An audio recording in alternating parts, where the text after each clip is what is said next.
आ गया है। पर हमारी आनंदी तो अभी सिर्फ 9 साल की है। अभी तो उसके पढ़ने लिखने और खेलने कूदने के दिन हैं। देख पार्वती, लड़कियां पराया धन होती है और जितना जल्दी इन्हें घर से विदा कर दे उतना अच्छा है। कल से आनंदी की पढ़ाई लिखाई बंद। पर बापू, इसमें मेरी क्या गलती है?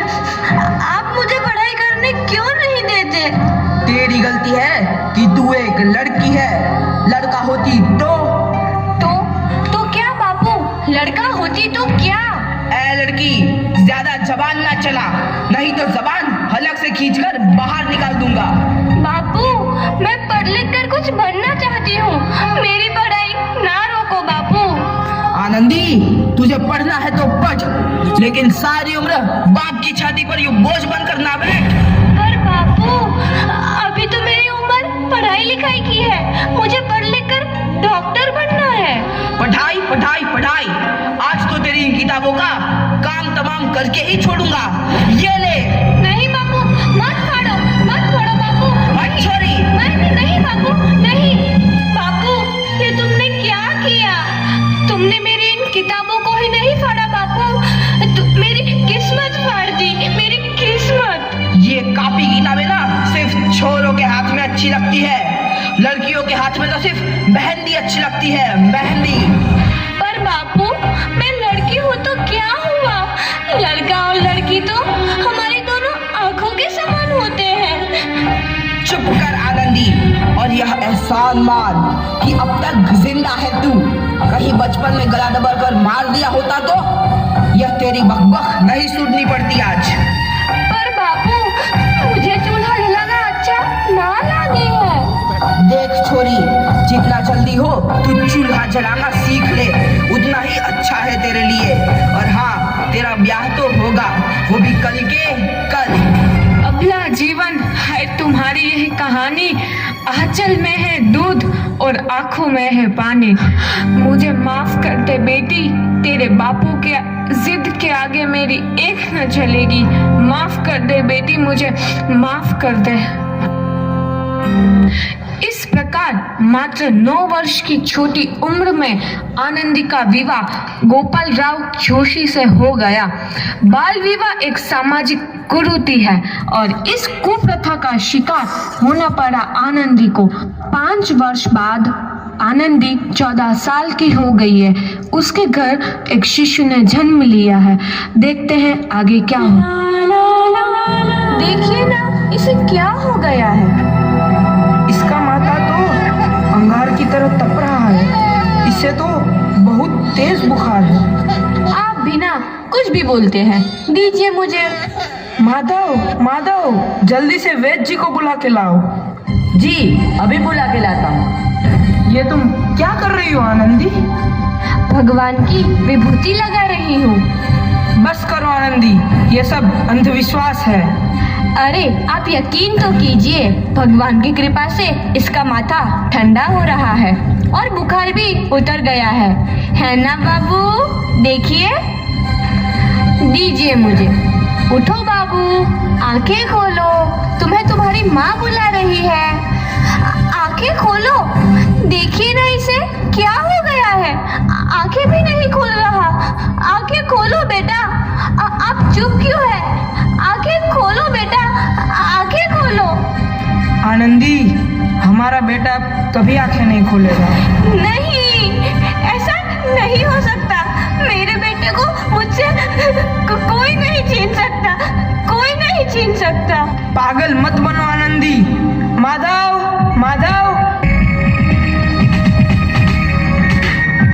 आनंदी, बंद करो ये पागलपन। भगवान ने मेरा बच्चा छीन लिया।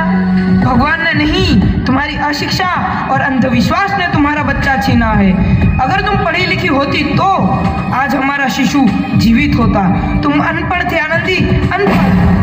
नहीं, अब मैं अनपढ़ नहीं रहूंगी मैं अनपढ़। मैं पढ़ूंगी ताकि कल किसी और आनंदी को इलाज के अभाव में अपना बच्चा ना खोना पड़े। शाबाश आनंदी, और यही तुम्हारे अपराध के लिए प्रायश्चित भी है। हमसे दिखा तू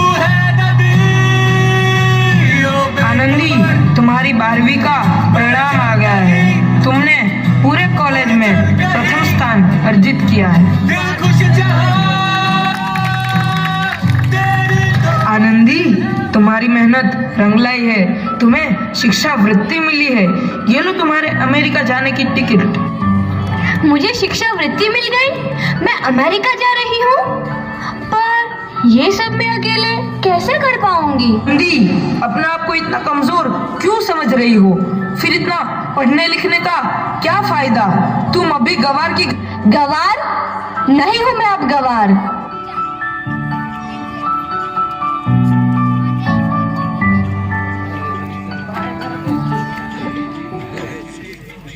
तो इस प्रकार 7 अप्रैल 1883 को आनंदी अमेरिका के पेंसिल्वेनिया के लिए रवाना हुई और 3 साल बाद उन्होंने डॉक्टर ऑफ मेडिसिन की उपाधि प्राप्त कर ली। इधर आनंदी के पिता की तबीयत बहुत खराब है। आगे क्या होता है देखते हैं।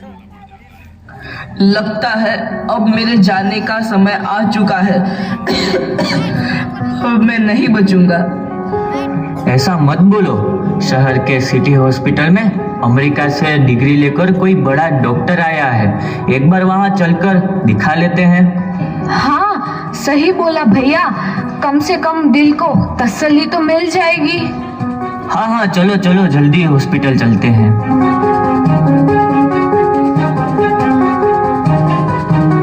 इस मरीज की हालत तो बहुत ही खराब है। कोई चमत्कार ही इसे बचा सकता है। ऐसा मत बोलो भाई। डॉक्टर साहब कब तक आ जाएंगे? लो आ गई डॉक्टर मैडम। डॉक्टर मैडम जल्दी देखिए, मरीज की हालत बहुत ही खराब है।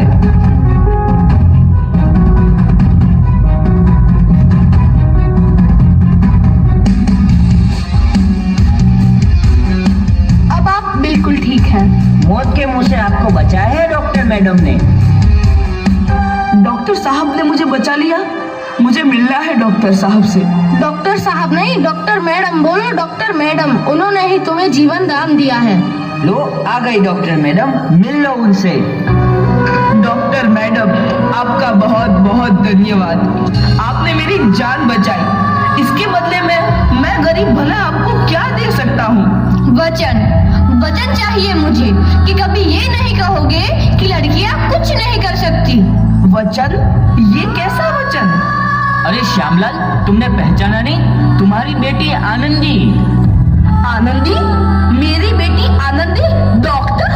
हाँ बापू, वही आनंदी जिसके लिए बचपन में तूने चूल्हा और दूल्हा के अलावा कुछ नहीं सोचा था।